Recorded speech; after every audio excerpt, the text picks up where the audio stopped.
La mayoría de nosotros hemos tenido infancias llenas de juegos y risas y donde todo era de color de rosa. Y así debía ser para todos los niños del mundo sin distinción. Luego comienza nuestra época de estudiante y ya vamos sintiendo que la cosa se va poniendo un poquito más difícil. Pero la hora de la verdad llega cuando somos adultos y nos damos cuenta que la vida es una carrera de obstáculos con altos y bajos, momentos realmente felices y emotivos y otros en los que la tristeza y las preocupaciones parecen no querer abandonarnos. Y de estos segundos saben mucho los profetas.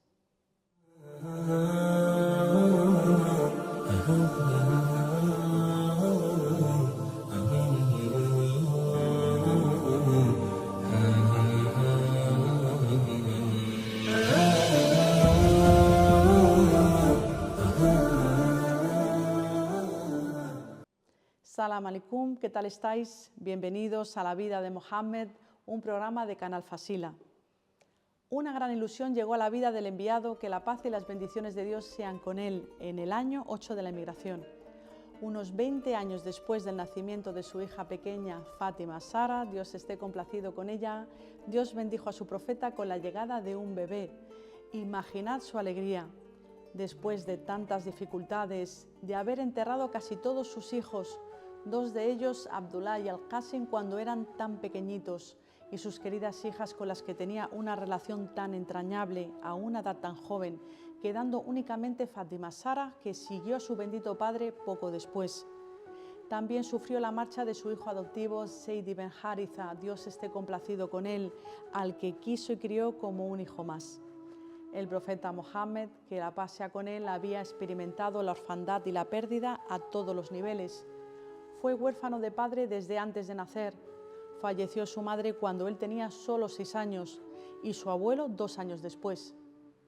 Ya en su edad adulta perdió en un breve lapso de tiempo a sus dos mayores pilares, en un momento tan crítico de su misión, su tío Abu Talib y la gran mujer que, a pesar de los años que pasaran, nunca olvidó y hasta sus últimos días honró su recuerdo, su esposa Hadija bint Huwaylid, que Dios esté complacido con ella.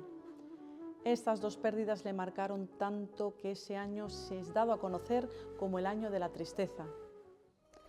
El mensajero de Dios se alegró mucho con el nacimiento del bebé. Llegó la hora de ponerle un nombre y, cómo no, puso a su hijo un nombre honorable, Ibrahim, en honor al profeta Abraham, que la paz sea con él, lo cual le conectaba no solo con los orígenes del Islam, sino también con la tradición copta de la madre del bebé, María al-Qibtía, la egipcia, Dios esté complacido con ella. La ilusión que tenía por el pequeño era muy grande. Le veía todos los días, le llevaba a la mezquita o a hacer las visitas pertinentes.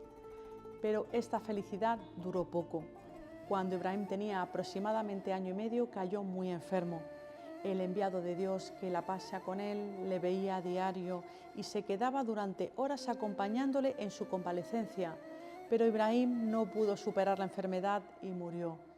En su lecho de muerte, el profeta Mohammed, que la paz sea con él, como cualquier padre, le sostuvo en sus brazos, le besó, olió su cabello y lloró, mientras el alma del pequeño Ibrahim abandonaba este mundo. Subhanallah, esta es una imagen que ningún padre o madre puede imaginarse si no la vive.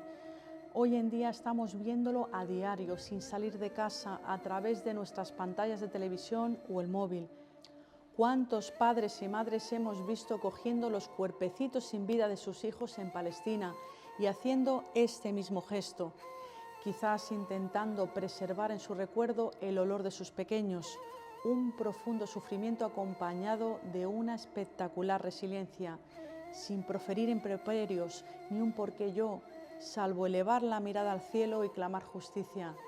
Justicia de la que no tienen duda que llegará en este mundo y en el siguiente. Una lección de resiliencia, fe y fortaleza. Cuando el compañero Abderrahman ibn Auf, que Dios esté complacido con él, vio al enviado llorando, se sorprendió y le dijo: «Oh mensajero de Allah, ¿tú también lloras?». El profeta en ese momento no podía articular palabra, pero al poco le contestó: «Oh hijo de Auf, esto es misericordia». Continuó llorando y dijo: «En efecto, los ojos lloran y el corazón se entristece, pero no decimos sino lo que complace a nuestro Señor». Y si no fuera por el decreto de Dios y que el último de nosotros se encontrará con el primero, habríamos estado más apenados por tu partida. Oh Ibrahim, ciertamente estamos doloridos por tu partida. A pesar del dolor, el enviado, la paz sea con él, dirigió él mismo el rezo del difunto por su bebé y lo depositó en su lugar de descanso.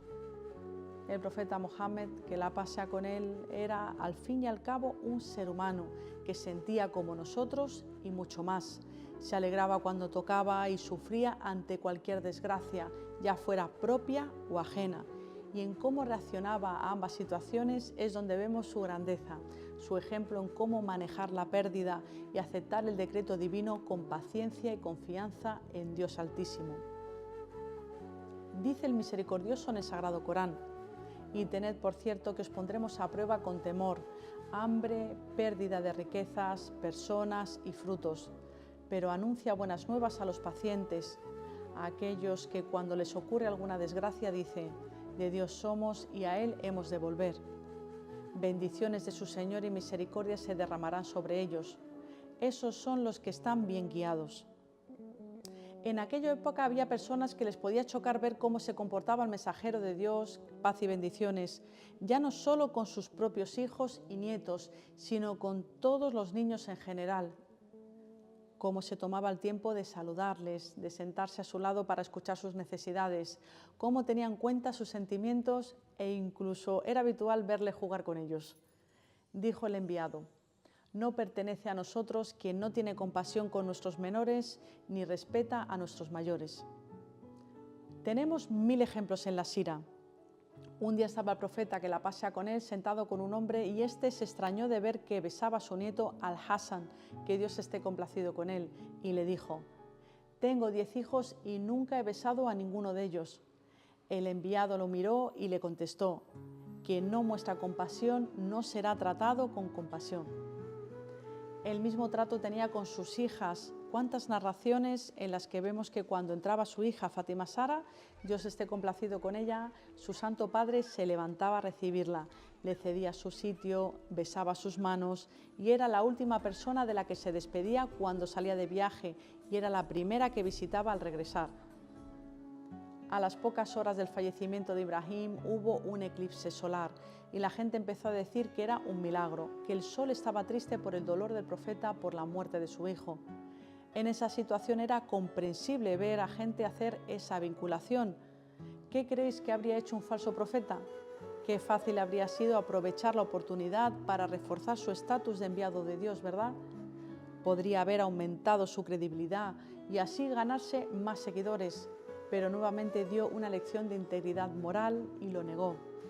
Después de dirigir el rezo del eclipse, le dijo a su gente: el sol y la luna son 2 de los signos de Dios, no eclipsan por el nacimiento o la muerte de nadie. Cuando veáis un eclipse, apresuraros al rezo y al recuerdo de Dios. Con este brevísimo sermón no solo educaba para erradicar la superstición, sino que también les enseñaba la humildad y la veracidad. Este episodio de la vida del profeta Mohammed, que la paz sea con él, nos muestra cómo se enfrentaba a la muerte y en los momentos de sufrimiento, y nos ha hecho recordar otro suceso que habíamos pasado por alto cuando hablamos del Tratado de Paz de Al-Hudaybiyah.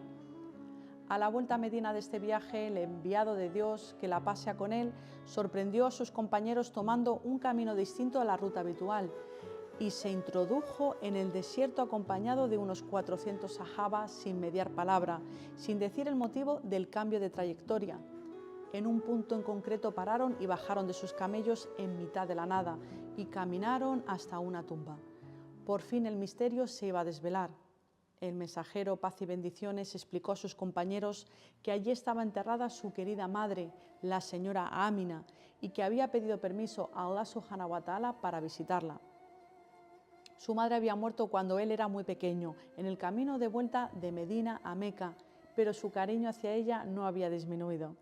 En cuanto se sentó junto a su tumba, las lágrimas comenzaron a recorrer su cara hasta el punto que su barba quedó mojada y empezó a llorar. Imaginad, toda la comitiva de sahaba que le acompañaba le rodearon y lloraron con él. Su dolor era también su dolor y esto es algo que siempre había sido recíproco. El imán, la fe, no evitan ni revierten la tragedia ni la pena que ocasiona, pero sí que consigue aliviarlo y darnos confort, coraje y esperanza. Cuando en el año 9 de la emigración la ciudad de Taif declaró su adhesión al Islam y cesó la amenaza de las tribus del norte gracias a la expedición de Tabuk, se dio el clima óptimo, la estabilidad política necesaria para que el profeta Mohammed, que la paz sea con él, enviara a su compañero Abu Bakr as-Siddiq, Dios esté complacido con él, a liderar un grupo de 300 musulmanes para realizar la peregrinación mayor, el Hajj. El enviado de Dios, como hablamos en el capítulo anterior, dedicó este año, el llamado Año de las Delegaciones, a seguir recibiendo a las delegaciones de las numerosas tribus que acudían a Medina a establecer alianzas y continuar su labor educativa. Un día vino el ángel Gabriel y se sentó con el profeta, la paz sea con ambos, y otro ángel apareció. El ángel Gabriel le dijo al enviado de Dios que había permitido a Allah subhanahu wa ta'ala descender a este ángel desde el principio de los tiempos para encontrarse con él, la paz sea con él. Este ángel le dijo: «Oh Mohammed, la paz sea contigo, tu Señor me ha enviado para hacerte una pregunta. ¿Quieres ser un profeta rey o un siervo mensajero?».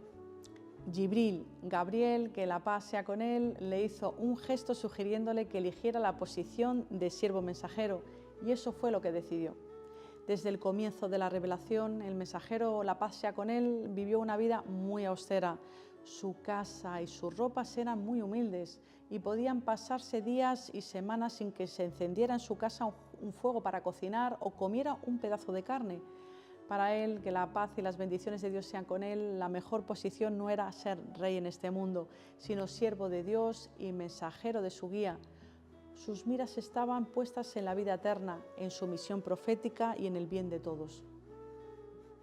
Meses antes del fallecimiento del profeta Mohammed, que la paz y las bendiciones de Dios sean con él, hubo señales que anunciaban y le preparaban para su encuentro con su Señor. En el capítulo anterior vimos su despedida del joven sahabi Muad ibn Jabal, que Dios esté complacido con él, cuando marchaba al Yemen. Y durante Ramadán de este año, el 10º de la emigración, le dijo a su hija Fátima Sara, Dios esté complacido con ella, que el ángel Gabriel, la paz sea con él, había repasado con él la recitación del Sagrado Corán 2 veces en lugar de una, lo que le hizo pensar que su final se acercaba. Pero si hay un momento emblemático que supuso un adiós colectivo y el broche de oro de su misión, es sin duda el tema de nuestro próximo capítulo, el Hajjatul Wada, la peregrinación de despedida. Os esperamos.